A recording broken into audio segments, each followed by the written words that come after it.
the sources. I'm not saying to anybody's interpretation. There's no room for interpretation here. It's just what are the sources saying? He's a laestace, which is a pimp, which is basically a trafficker. Yeah. Which was looked down upon, which was frowned upon back then. Because it's an active, organized crime. He says, why did you come out here? Why did you come out here with all your heavy weapons like I'm a laestace? Right. Right? And notice that the Phoenicians are inhabitants, of course, Phoenicia. Thank you very much. Their chief city being Sidon. They appear in Homer as traders, skillful in navigation, famous alike for artistic skill and for privacy? No. Piracy. Are you kidding? Wait, what? You mean like Johnny Depp? No. They're known for taking the booty. The lace. These are laestai? Yes, these are the pirates. The Phoenicians, people, they're the drug traders of antiquity. Isn't that nice? They're groups of drug traders. Yeah, they traffic. That's why they're called pirates. Fantastic. Keep going. And just in case you thought, this is a little bit of, we're talking about the Phoenicians who this character who's Odysseus is saying, look, I had to do certain things and I had to deal with these Phoenician sailors, you know what I mean? And what happened? I gave them leida. What do you have to give to the Phoenicians to pacify them? You have to give them the booty. Now, sometimes that booty is kids. Yeah. Sorry, but that's a fact. Where? When Jesus Christ says, I am not a laestace, after they arrest him in a public park with a naked kid, it's because the booty is the kid. That's just coming right out of the text, people. That's it. It's just right out of the text. I also asked Dan on the podcast, I asked him if the two guys that were crucified on each side of Jesus were laestace. He says that the word laestace means human trafficker. Why is this guy saying I'm not a laestace, which means I'm not a human trafficker, when this boy is with him and the boy runs away? And then he goes and he says the next day he's crucified in between two other laestace. He says the guys that were crucified next to him were human traffickers. The word that they use to describe the criminals, I think in the later text it calls them thieves, but they're brigands. Oh, it's sedition that was punishable by sedition crucifixion. Yeah. What does that mean? So that's trying to revolt against the state. They would have been people who were probably revolutionaries or people who were attacking the Roman rulers or things like that. I don't think I know of any New Testament scholars who would agree that the other two people crucified alongside of Jesus were human traffickers. Mm-hmm. Mark confirms that Barabbas was a rebel, stasiastis, who had committed murder in the revolt, antistasi. He does not call Barabbas a listis. Instead, he calls the two rebels who were crucified with Jesus, liste. And this is confirmed in the Gospel of John that explicitly refers to Barabbas as a listis. The Gospel of Matthew also calls the two men crucified next to Jesus liste, which can be translated as rebels. In Luke, you can see that the parable of the Good Samaritan also involves liste. And we can see in this parable what they're up to. They stripped him and beat him and went away, leaving him half dead. You know what they didn't do? They didn't traffic him. It's very clear in this context what is meant by the word listis. Luke specifies that Jesus was brought to him as if he is inciting the people to revolt. Os apostrefodaton laon. Again, we see os here being used as a counterfactual.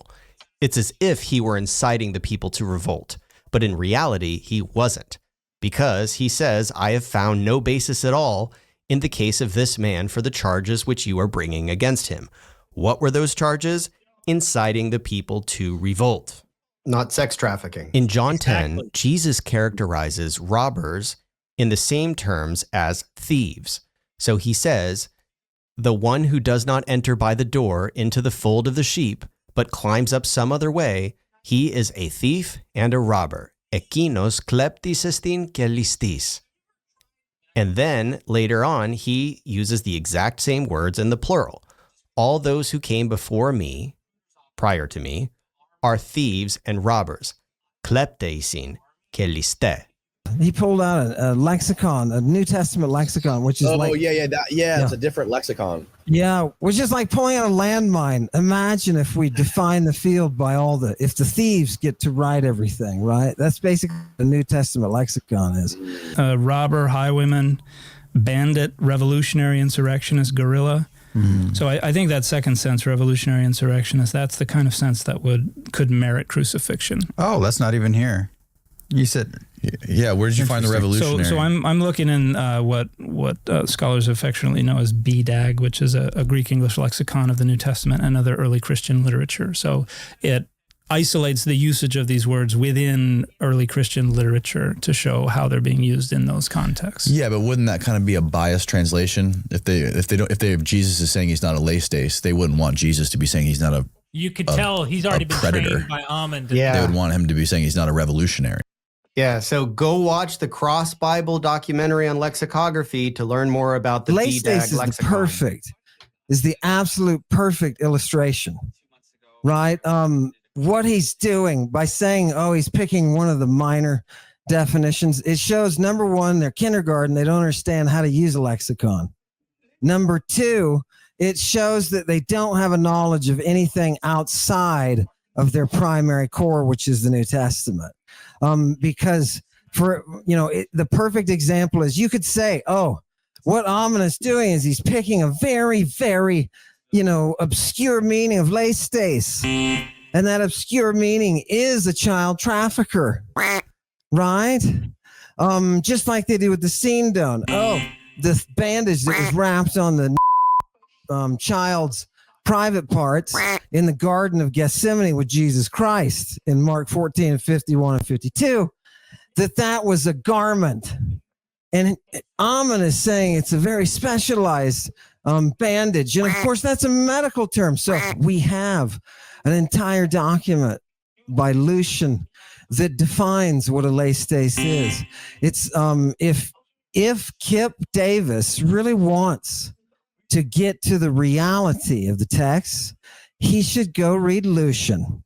And when Lucian defines, in the very beginning of the work, he says, it's in Alexander the False Prophet. If Kipp really wants to find that real history, let him read Lucian. Let him read the sources. In just the very first few paragraphs, he says, hey, this time I'm going to talk about one of the terrible types of people, the leistes. And from then on, it's just page after page of a portrait of what Jesus was saying he wasn't. Happens to be a religious dude involved with drugs and children. Surprise. That is a crazy text. That is a crazy text. In Lucian's Alexander the False Prophet, we certainly get a really good picture of how he characterizes Alexander as a listis. He's a fraud. He's a charlatan, he's a manipulator, he exploits people's gullibility for personal gain, and the text focuses on his prophecies and his staged miracles and his manipulative charisma, but nowhere in it is it really describing anything that Hillman is making it out to seem like. There is no trafficking of children here. It does say that Alexander prostituted himself, eporneve, and it provides us with a very good description of how somebody wears a girdle around their private parts. And it describes how a young man, Neaniskos, perished at the hands of brigands, liste. He wasn't trafficked by them, he was seemingly murdered by them. There was a certain guy who happened to be there. I'm translating. One of the dudes that was rescued happened to be there, and he announced to Abraham the perate. Look at the bottom line. First word, perate. What is Abraham? He is a perate. Are you ready? Well, here, show me. What is that? What is that?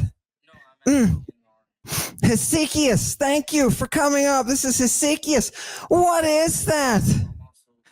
Pirata is pirata.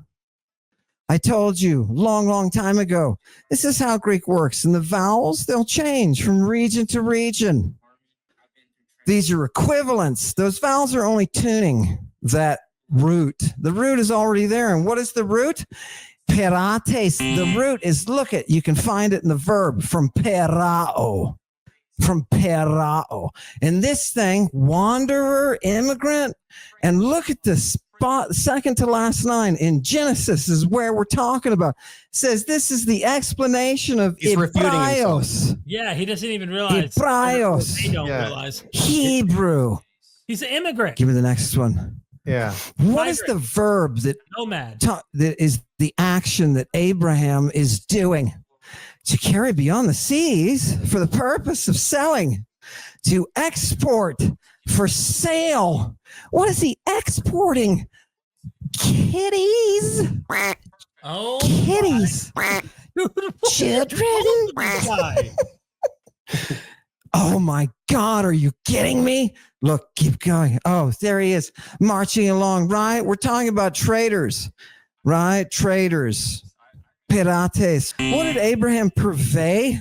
What did he purvey? He purveyed underage people for intercourse or beating up. Look at those last three words. Who is Abraham? He's a pirate. Give me the next. Now, what is the Hebrew? What is the Hebrew, which we know, congregation, is a translation or an attempt. It's not a translation. It's a fabrication off of the 3rd century Septuagint, which is in Greek. So what did those zealots who were peddling lies and taking dead language and trying to reconstruct something, what are they doing? You know, they're out in the Qumran, man. What are they doing? Look at they're making words like ibri. Watch this, people. What are these piratoi, right? Kakurgoi. They're people who do bad things. They're leistai. They're traffickers in humanity. And what do they do? Oh, God, look at this last. You're going to love this if you're part of some Save the Children movement or something, probably. Theireutai in hulasi. What do? They're predators on the waters. Predators on the waters. Do you know how they get from one place to another? It's those ships, they come in and then raid. They just raid. They don't belong to a polis.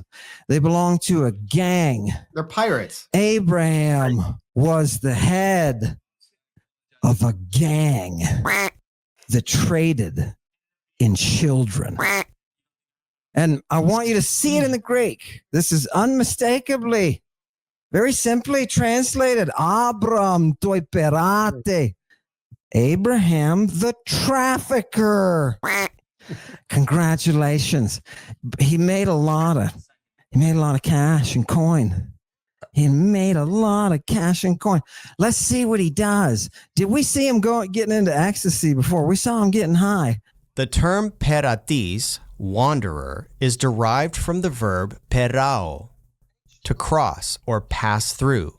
It denotes boundary crossing, like applied to ferrymen or wanderers or sojourners or emigrants.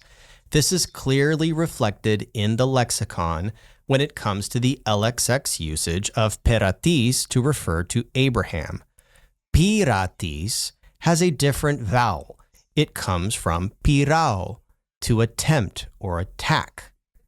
Piratis is a completely different term than peratis. The vowels matter here. The verb pernimi comes from a distinct root unrelated to perao or pirao. Pernimi and perao are not etymologically connected. The verb pernimi has an etymology that is separate from peratis. Perao can refer to exporting for sale because pernao means transport or export. This can refer to trade or trafficking in captives, but in specific contexts. It's not encoded in the verb itself. Lia refers to booty, which is spoils of war. The noun listis is a derivative of the noun lia because it conveys the idea of robbery or piracy. It's emphasizing the criminality of stealing booty. There is a valid connection between listis and piratis. Listis encompasses broad robbery, which can be on land or at sea. Piratis is more specifically referring to maritime piracy, and it is not in any way, shape, or form related to peratis, which is wanderer or immigrant.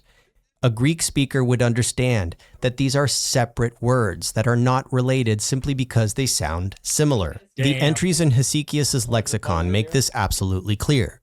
Lia refers to spoils or booty from war. Liis is possession from spoils. Liste are pirates and those made so from plunder. For Hesychius, liste and pirate are more or less synonymous. Liste can refer to pirates who are made so from the plunder, from the lia. Peras is a separate word that means end or resolution or boundary. That's where we get peratis. Pirata is synonymous with perata. Pirate are effectively liste on the water, and pirate comes from pirazi, which is to test or to pirate. So that got into the weeds, but the point here is that like whenever you see Hillman pop up something on the screen that's zoomed in really, really, really close, Yeah. it's usually because there's something off to the right or below it, or there's something around the border of what he's cropping that doesn't fit his narrative, right? Or like it refutes him altogether. So it's like he has to zoom in. He reaches for Hesychius's lexicon, which is like a little outdated, but whatever. He shows that the word peras, end, perata, like the peratatis, like the ends of the earth, right? Mhm. And then pirata, like one of them is an epsilon and the other is e or a, an epsilon iota. And because he has a whole theory that I cut out of this video about how Greek vowels don't matter and you can just kill the vowels and the vowels are quote unquote tuners. He has a whole theory that I just I didn't want to bog this down and all that stuff. Right. He just uses that to go hog wild on just like saying to conclude that because the text says that Abraham was a peratis because he's a wanderer, it's kind of sounds like trafficker. Why don't we just run with this and say he's a trafficker? How he expects people to take him seriously is like beyond me. Like this is absolute. Like this is totally crank. This is totally crank. Right. Of course. This is made clear in the entries of pera and peras from Beckus. A peratis is a ferryman, also a stranger or an emigrant as used in the Septuagint with respect to Abraham. Peratikos is foreign. The noun pirar refers to the end or boundary or outcome, goal, decision. The noun pira is associated with test, research, experience. There are 3 derivations, one of which is the verb piraume, which is where we get piratis, pirate. Beckus affirms that lia refers to booty or spoils, and that is the word that spawns all of the different derivations, including listis. The verb listevo is to rob or plunder, or listia is the noun for robbery. If lia is ever used in the context of human trafficking, then it would be context specific. BDAG affirms that listis is used in Christian literature to refer to robbers or bandits, and the number 2 definition shows revolutionary, insurrectionist, and guerrilla, because that is how it is defined in all of these examples in the Gospels. And it confirms that more precise definitions depend on assessment of social banditry. Here's the definition of leistes, right? It's from Leidzo, for those of you who are in Greek, right? Good. And notice that they first give you robber or pirate, right? And you think to yourself, wait a minute, pirate? Jesus is saying, what you guys come out here so heavily armed like I'm a pirate? right? Oh, well, what does that mean? Well, it's especially somebody at sea. So there's some kind of sea connection here. That's where we're getting pirate, brigand, buccaneer, right? Buccaneer. Later, pirates. Now you know where you get the word pirate from. Yeah, but what are these? Shiver me timbers? These aren't the guys that make Johnny Depp look good. This is not that kind of a pirate, right? These are suckers. Should we bring up that same? Look at the very bottom. Used by Lycophron. Who is Lycophron? Lycophron is the poet who is preserving the song of Cassandra. Yeah, the song of Cassandra, who is the Bacchic Sibyl. You'll notice there in that Lycophron that we have a reference to child abduction, groups of traffickers who will sail into a port, jump off the ship armed with enough force to overwhelm the local authorities and take prisoner young men and young women, boys and girls. And if this kind of thing, why do they take them? To take them somewhere and traffic them, to sell them, right? I wanted to show you a little bit of the prophecy of Cassandra, and I wanted you to see there's some lovely imagery there and some talk of what you can do with your daughters. You can dedicate your daughters to the temple and they'll be protected. And we as members of the community who worship Hecate and protect those virgins, we take up weapons, stones, bows against those pirates who we catch with our children.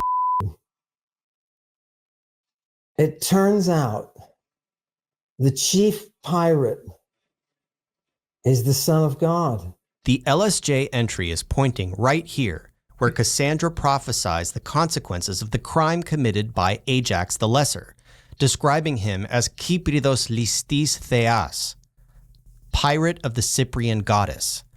This metaphor depicts Ajax as a plunderer of sacred principles, particularly in his desecration of Cassandra, a supplicant at Athena's temple.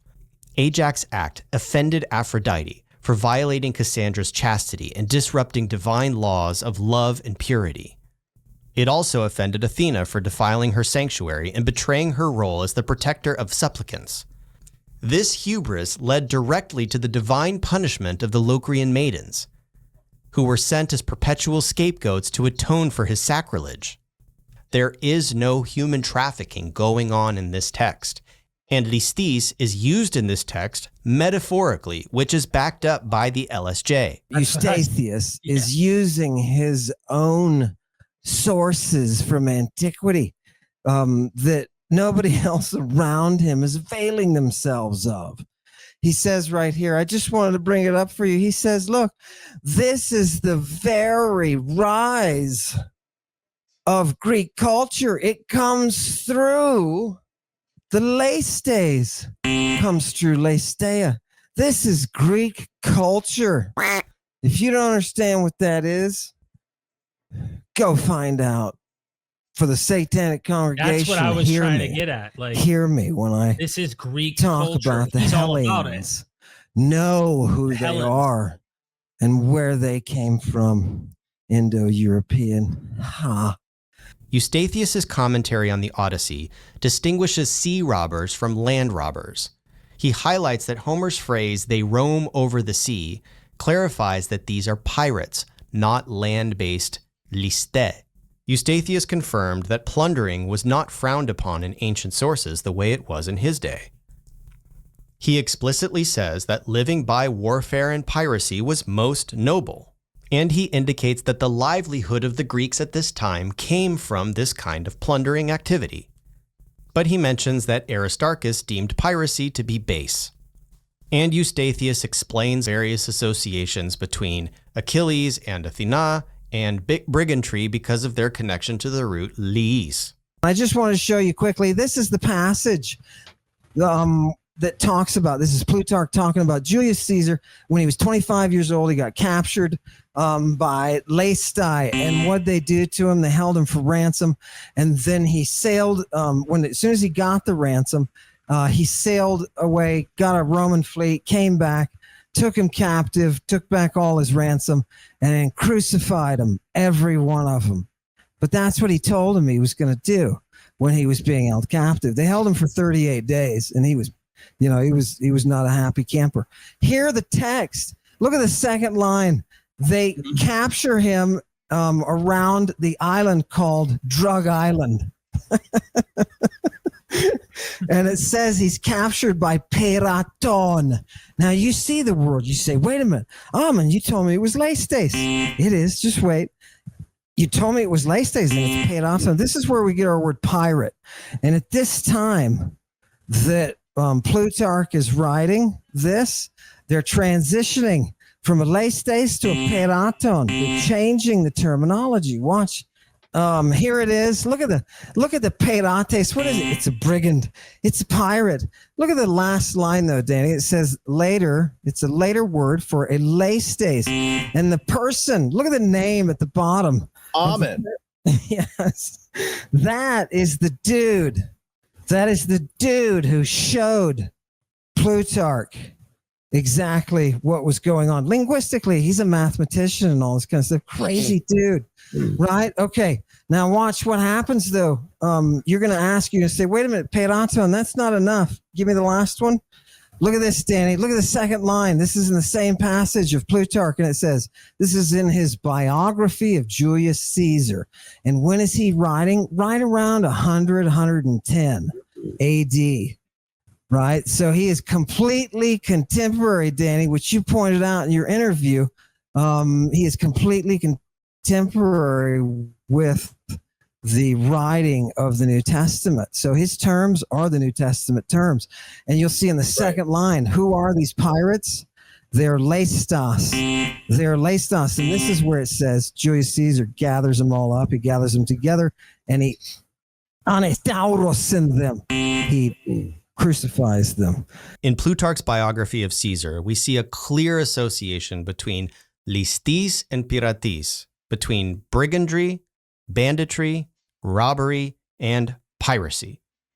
He starts by describing the pirates who staged a naval blockade and captured the young Caesar. They weren't trafficking him. This was kidnap and ransom.